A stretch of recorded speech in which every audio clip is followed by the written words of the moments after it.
అందరికీ నమస్కారం అండి. ఇంజినీరింగ్ 4 సంవత్సరంలో ఉండగానే క్యాంపస్ ఇంటర్వ్యూలో నాకు ఉద్యోగం వచ్చింది. వెంటనే వెళ్ళిపోవాలి అనిపించింది. ఎలా వెళ్ళగలను? ఇంకా చదువుందిగా. చదువయ్యే వరకు నిమిషాలు, రోజులు లెక్క పెట్టుకుంటూ ఉండిపోయాను. లెక్క పెట్టడం పూర్తయింది. చెన్నై వెళ్ళిపోవాలి. స్వేచ్ఛ, స్వాతంత్రం కోరుకున్నవి కాస్త ఆలస్యం అయినా దొరికాయి. అమ్మ దగ్గరికి వెళ్ళాను. టీవీ, పేపర్ రెండూ ఒక్కసారే చూస్తోంది. మనిద్దరికీ చెన్నైకి టికెట్లు కొంటున్నాను. ఆశ్చర్యంగా చూసింది. నేను ఉద్యోగంలో చేరాలి కదా! నాతో రావా? నేనా? ఎలా వస్తాను? ఎలా ఏంటి? రైల్లో. అక్క పెళ్ళైపోయింది. నా చదువయింది. ఉద్యోగం వచ్చింది కదా! నాతో వచ్చెయ్. అదేమిటి అలా మాట్లాడుతున్నావ్? నాన్నగారు? నాన్నగారికి నువ్వక్కర్లేదు. నేను అక్కర్లేదు. మనకి ఆయనక్కర్లేదు. ఆయనకి మనం అక్కర్లేదు.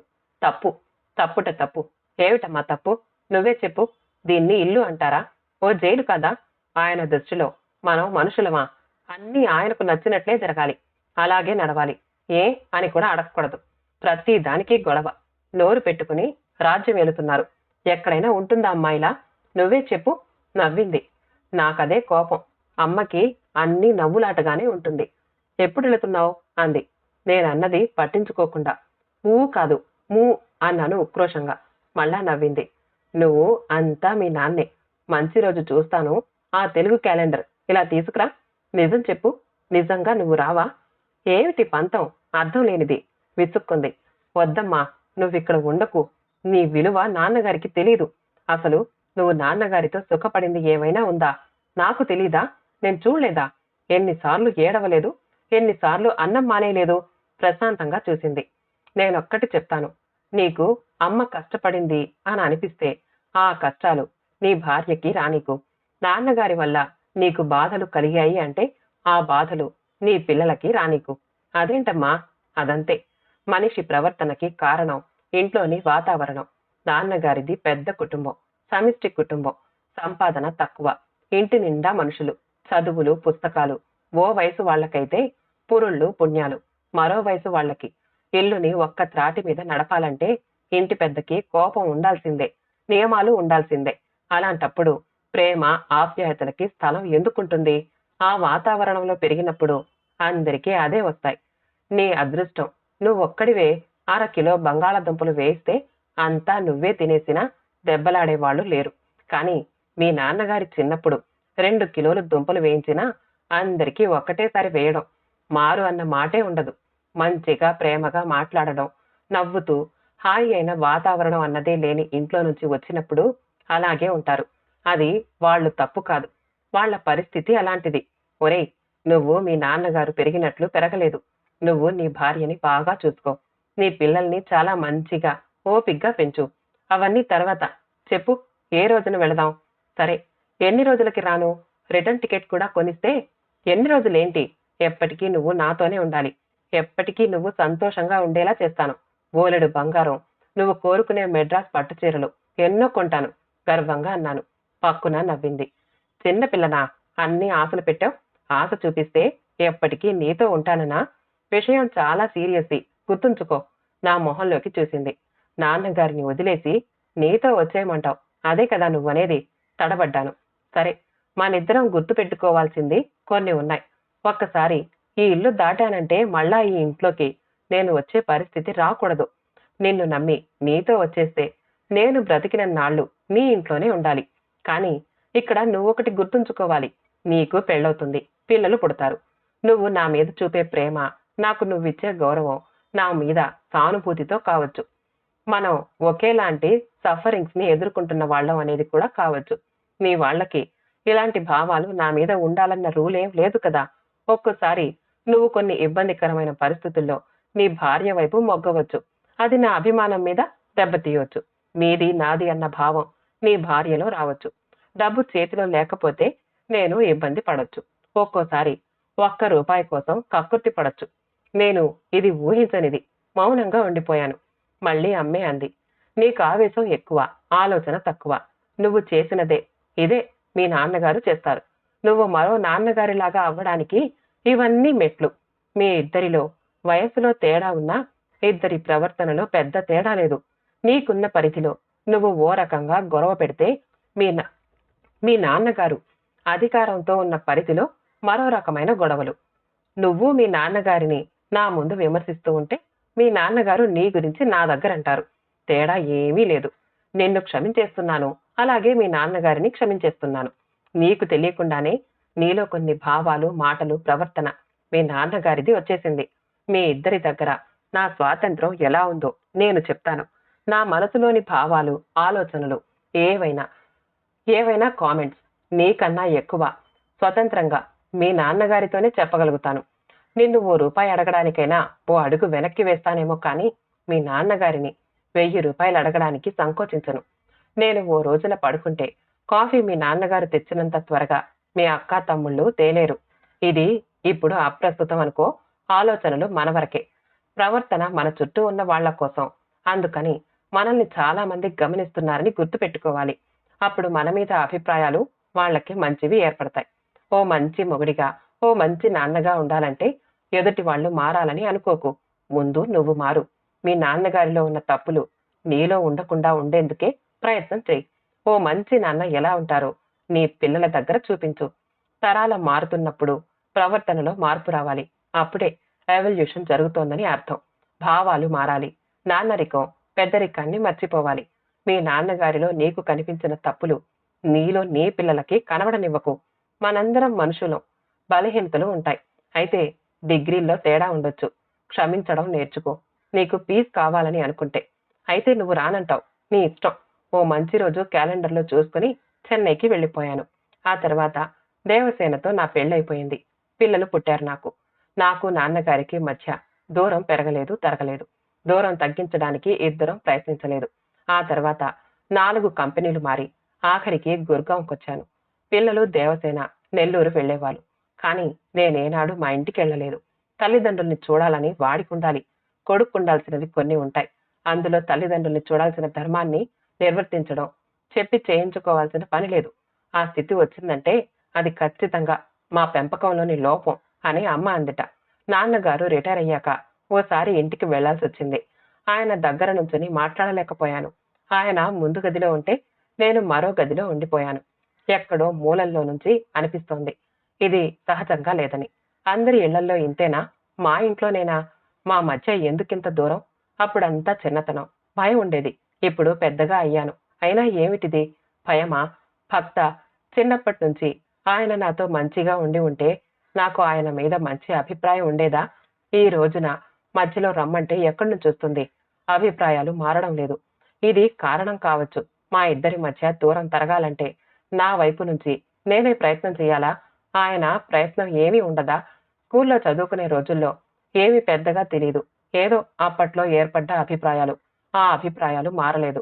ఇంటర్లో ఉన్నప్పుడు అస్తమానం చదువు, ర్యాంకు, కాలేజీ, ఫీజు, చదువు ఊపిరి పీల్చనివ్వకుండా చంపేస్తే ఇంకా మంచి అభిప్రాయం ఎలా ఏర్పడుతుంది? కానీ అది ఎప్పుడో. ఆ రోజులు, ఆ పరిస్థితులు వేరు. మరి ఇప్పుడు నాకు తెలియకుండానే నేను నాన్నగారిలా అయిపోతున్నానేమో అనిపిస్తోంది. మరి నా కొడుకో నాలాగా అయిపోతాడా? నాన్న గుణాలు నాలో వచ్చేస్తున్నాయా? ఆ తర్వాత నుంచి నన్ను, నాన్నగారిని పక్కపక్కన ఉంచుకుని రోజు అనలైజ్ చేయడం మొదలుపెట్టాను. నాన్నగారు తప్పు చేశారు అన్న స్థాయి నుంచి నాన్నగారు ఏం తప్పు చేశారు అనే స్థితికొచ్చాను. అవేం తప్పులు కావే. ఓ తండ్రిగా ఆయన భయం, ఆందోళన, అమ్మ అన్నట్లు నాన్నగారికి వ్యక్తీకరించడానికి భయం. నా కొడుకంటే నాకిష్టం అని చెప్పడానికి జంకు. ఇంట్లో ఒక్కోసారి చిన్న చిన్న విషయాలకి కోపం తెచ్చుకునేవాణ్ణి. ఇదే తప్పు నాన్నగారు చేస్తే అమ్మ దగ్గర క్రిటిసైజ్ చేసేవాణ్ణి. ఎందుకని? నేను మరో నాన్నని అయిపోతున్నాను. నేను మామూలు మొగుణ్ణి అయిపోతున్నాను. మరో నాన్నని అయిపోతున్నాను. నాన్నగారి కోపం నాలో నాకు తెలియకుండానే వచ్చేస్తుంది. వివక్షత పోతోంది అనిపిస్తోంది. మారడానికి ప్రయత్నిస్తున్నాను. మా కిందున్న ఫ్లాట్లో ఉండే డోగ్రా కొడుకు పెళ్లి లూధియానాలో జరుగుతూ ఉంటే దేవసేన కూడా పిల్లల్ని తీసుకుని వెళ్ళింది. వస్తూ వస్తూ మెరూన్ రంగు ఫుల్ ఓవర్ నా కోసం తెచ్చింది. అదే రోజున నేను గిలోత్రా ఇంటికి పార్టీకి వెళ్లాల్సింది. పిల్లలు రాకూడదు. దేవసేన పెళ్లి ప్రయాణంతో అలసిపోయి రాను అంది. నేనొక్కడిని పార్టీకి వెళ్ళాలి.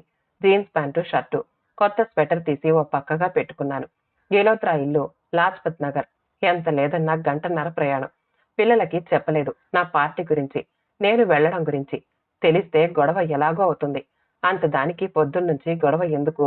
సాయంత్రం చెప్తే వాళ్ళ గొడవ వాళ్ళకి, నా పార్టీ నాకు అని అనుకుంటూ ఆఫీస్కి వెళ్ళిపోయాను.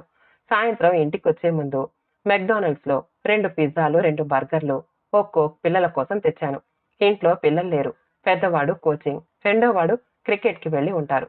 ఎక్కడ పార్టీకెళ్ళినా ఇద్దరు గొడవ పెట్టేస్తారు. ఎప్పుడు మీరే వెళుతుంటారు. మంచి మంచివి తినేసొస్తారు. అయితే ప్రతిసారి ఇది పెద్దవాళ్ల పార్టీ కాబట్టి పిల్లలు రాకూడదు అని చెప్పడానికి ఎంతో టైం పట్టేది. ఏవో బర్త్‌డే పార్టీలు అవుతూనే ఉంటాయి. వీటికి వెళుతూనే ఉంటారు. అయినా మేం వెళుతూ ఉంటే మట్టుకు ఎప్పుడూ పార్టీ మొహం చూడనట్లే గొడవ పెట్టేస్తారు. దేవసేన కలగజేసుకోవడం, తిట్టడం, వీలైతే 4 తగిలించడం, ఏడవడం ఉంటాయి. ఎక్కడైనా పార్టీ ఉందన్న రోజున. ఇలాంటి సీను, ఎపిసోడ్ రాకుండానే ముందే వాళ్ళకి ఇష్టమైన దహీ భల్లా, ఏదో చాట్ లేకపోతే బర్గర్ తీసుకుని వెళ్తాను. వాళ్ళు హ్యాపీ, నేను హ్యాపీ. స్నానం చేసి తయారయ్యాను. కొత్త స్వెటర్ ఉంది కదా అని కోటు తీసి ఉంచుకోలేదు. తయారయ్యాక స్వెటర్ కోసం వెతికాను. కనబడలేదు. ఏమైంది? దేవసేనని అడిగాను. పొద్దున మీకే ఇచ్చాను కదా! పొద్దున ఇచ్చావు కానీ నేను దాన్ని ఇక్కడే పెట్టి వెళ్ళిపోయాను. ఇద్దరం కలిసి వెతికాం. అదేం చిన్న వస్తువు కాదు. నాకు చచ్చేంత కోపం వచ్చింది. పెట్టిన వస్తువు పెట్టిన చోట ఉంచనివ్వని ఇంట్లో వాళ్ళ మీద.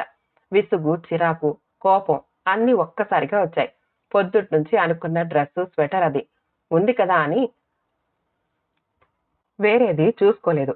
నాకు డ్రెస్ సెన్స్ చాలా ఎక్కువ. ఎక్కడికి వెళ్ళినా పర్ఫెక్ట్‌గా డ్రెస్ చేసుకొని వెళ్తాను. ఉన్న స్వెటర్లలో మ్యాచింగ్ కోసం వెతికాను. దొరికింది.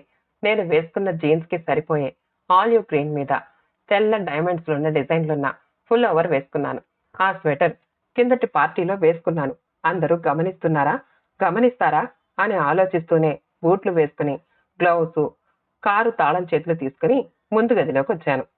తలుపు తీద్దామని తలుపుకున్న హ్యాండిల్ పట్టుకున్నాను. నా వెనకాలే వచ్చింది దేవసేన.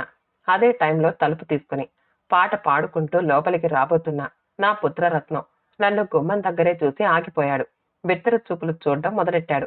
నా కొత్త స్వెటర్ వాడి జీన్స్ మీద ఒదిగి ఉంది. ఒక్కసారి దేవసేన నన్ను వెనక్కి తోసి తాను ముందుకొచ్చింది. అమ్మ నాయనా, ఇది నువ్వు వేసుకెళ్ళావా? దీనికోసం ఇల్లు, ఊరు, వాడ అంతా గాలించాం. నేను మీ పప్ప. దా నాయనా, రామ్మా, ఆ గదిలోకి రా. 2 వేస్తా. గట్టిగా అరవకుండా ఉండాలి. ఏ అంటూ దేవసేన వాడి చెయ్యిని లాగింది. నాకు నషాలానికి అంటిన కోపం దిగలేదు. అలాగే వాణ్ణి చూస్తూ ఉండిపోయాను. కొట్టాలి అనిపించింది. కానీ ఆగిపోయాను. గబుక్కున ఏవో దృశ్యాలు నా కళ్ళ ముందు కదలాడాయి. ఆ రోజున నాన్నగారు కొత్త శాండిల్స్ తెచ్చుకున్నారు. సాయంత్రం లెక్కలు, ఫిజిక్స్ కోచింగ్ కోసం వెళుతూ ఎదురుగా ఉన్న కొత్త శాండిల్స్ వేసుకుని గొప్పగా, గర్వంగా టీవీగా వెళ్ళిపోయాను. రాత్రి 8:30కి నేను ట్యూషన్ నుంచి వచ్చేసరికి ఇంట్లో నాన్నగారు నరసింహ అవతారంలో ఉన్నారు. ఆ రోజున ఆయన కొట్టిన దెబ్బలకి 3 రోజులు స్కూల్ మొహం చూడలేదు. మనసులోని అవమానం కరగడానికి 3 రోజులు పట్టింది. అది అప్పుడు. మరిప్పుడు? ఈ రోజున నేను అదే తప్పు చేయబోతున్నానా? నాన్నగారికి నాకు ఉన్న దూరం నాకు నా కొడుక్కి మధ్య రాబోతుందా? అదే పరిస్థితి. కానీ పాత్రలు వేరు. నేను నాన్నగారి పాత్రలో, నా పాత్రలో నా కొడుకు. ఆ రోజున నా వయసు 15 సంవత్సరాలు. ఈ రోజున నా కొడుకు వయసు 14. అప్పటికి ఇప్పటికీ తేడా ఏమీ లేదా? ఆ రోజున నాన్నగారిలో ఉన్న కోపం ఈ రోజున నాలో కూడా వచ్చేసింది. ఇది జీన్స్. నాకు తెలియకుండా నేను మరో నాన్నలా మారిపోతున్నాను. తరం తర్వాత తరం అవే భావాలు, అదే ప్రవర్తన. ఇదేమిటిది? ఇది పెద్దరికమా? నాది అన్నది వాడు వేసుకున్నాడన్న అసూయ, ఈర్ష్య ఇప్పుడు నా ప్రవర్తనకి అదే పదం వర్తిస్తుందా? ఈ తరతరాల అంతరం, ఆధిక్య భావం ఎక్కడో అక్కడ ఆగాలి. ఎక్కడ? ఈ తండ్రి కొడుకుల మధ్యనున్న గీత పెరిగి వెడల్పైపోయి అగాధాల్లా మారకుండానే చెరిపేయాలి. అంతస్తుని కూలదొయ్యాలి. చరిత్ర పునరావృతం కారాదు, కాకూడదు. నాకిష్టం లేదు. ఇప్పుడిప్పుడే యవ్వనంలోకి అడుగు పెడుతున్న నా కొడుకు తిరిగి నాలాగా అసంతృప్తితో అటూ ఇటూ తిరగటం జరిగితే మరో నేనులా అక్కడే ఉన్న సింగిల్ సోఫాలో కూర్చుని తలనుంచుకుని భయంగా మధ్య మధ్యలో నన్ను చూస్తున్నాడు. నాడి మొహంలోకి చూశాను. నేను వాడి మొహంలోకి చూశాను. నా చిన్నప్పటి భావాలే అలాంటివే వాడి ముఖంలో. వాడి దగ్గరగా వెళ్ళాను. వాడి ముఖంలోకి ఓసారి చూసి సోఫాలోనే వెనక్కి జరిగాను. కొడతాడేమోనన్న భయంతో చిరునవ్వు నవ్వాను. 2 నిమిషాల తర్వాత వాడి కళ్ళల్లో భయం తగ్గింది. నా అంత పొడుగైపోయావు. నీకు బావుంది. నీకే అది. నువ్వే ఉంచుకో. వాడి కళ్ళల్లో ఆశ్చర్యం. అలా అంటున్నప్పుడు నాకు నేనే ఏదో మహర్షిలా అనిపించాను. కొడుకు మీద జలసీ లాంటి ఫీలింగ్ రాలేదు. ఓ మెచ్యూర్డ్ ఫీలింగ్. ఓ తండ్రికి ఉండాల్సిన పెద్దరికం. వాడి భుజం తట్టాను. మా ఫ్రెండ్స్ కూడా అదే అన్నారు అంటూ సంతోషం వ్యక్తం చేశాడు. మీకు పిజ్జాలు బర్గర్లు తెచ్చాను, బ్లాక్ ఫారెస్ట్ కూడా అంటూ బయటికి అడుగుపెట్టాను. ఓ మంచి తండ్రిలాగా ప్రవర్తించినట్లు అనిపించింది. కథ సమాప్తమండి. కథ నచ్చితే లైక్ చేయండి, షేర్ చేయండి, మా ఛానల్ని సబ్స్క్రైబ్ చేసుకోండి. మళ్ళీ కలుద్దాం ఇంకో మంచి కథతో.